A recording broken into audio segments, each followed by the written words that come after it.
Hello everyone, welcome back to my YouTube channel. For this tutorial, I'm going to be showing you how to draft an asymmetric neckline, or as some people call it, a one-sided neckline, as you can see over here.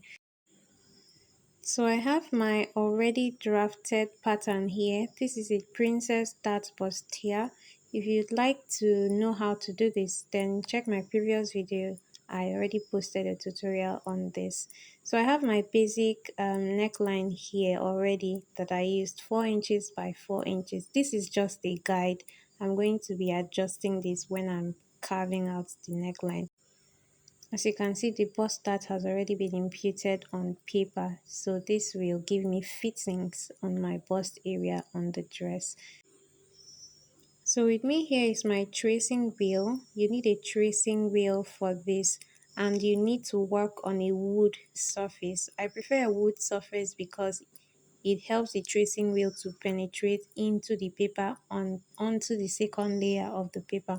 This paper is on fold, please. So when you're drafting, be sure to keep your paper on fold. So as you can see, as I traced out, I had the other side of the paper having the same lines that I traced. So I'm going to be tracing all the lines on this paper, all the necessary lines, and then I'm going to show you what it looks like after I do so. So I have gone ahead and traced out all the lines, and this is my pattern paper on open. I've opened up the pattern paper. As you can see, all the lines are there. So I'm going to use a pencil to trace out those lines so that it's more visible for you to see. So I've used a pencil to carve out all the lines so you can see my full front bodies there. So the next thing we're going to do is to get to work, which is drafting the asymmetric neckline. The first thing you're going to do is to determine what side of the bodice you want your asymmetric to slant by. I want mine to fall on the left hand side. So I'll be going down by 5 inches from the shoulder line. Your preference could be 6 if you want, depending on how deep or how high you want yours to be. I'm going to be using 5 inches. So I need a guide, and the guide I'm going to make is going to be half of a square. I need half of a square in the left hand side where I'm going to be working on. So what I'm going to be doing is to take 5 inches to the right and 5 inches downward from the center line. You can see my middle point there, which is the folded side of the paper. So I'm going to take 5 inches to the right from the midpoint of that paper, so that I'm going to have half of a circle there, and that will help me to create my neckline following that range so that I do not go out of line. If you want yours to be 4 inches depth, then create a 4 inches circle as well so that you work within that line. So from the center line, I'm coming down by 5 inches. I'm making a mark there, and then I'm going to connect it to the other 5 inches that I had made, and then I'm going to be having half a square. So I've already made the square lines, as you can see. So I'm going to be creating my symmetric line. Then I'm going to make a curve down from the top of the other part of the neckline to the end of that square. At first, I wanted to use a pattern master to make a curve, but I just figured that a pattern master would not give me what I wanted, so I went in with a freehand instead. So from the other side of the neckline, I just followed the curve. Remember, I had made a 4 by 4 curve. That is a curve that's going to be helping me.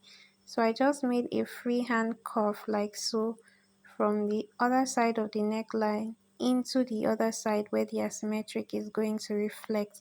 Remember, I made a square to help me know where I should stop with my curve. So that square is like a boundary that I have created so that I do not go beyond there, and I'm sure that my measurement is going to stick with the 5 inches depth that I use. So when I use my freehand to make some traces, I use my pattern master to create a curve so that the lines can be more pronounced. So I'm just going to try to use a pencil to blend it in.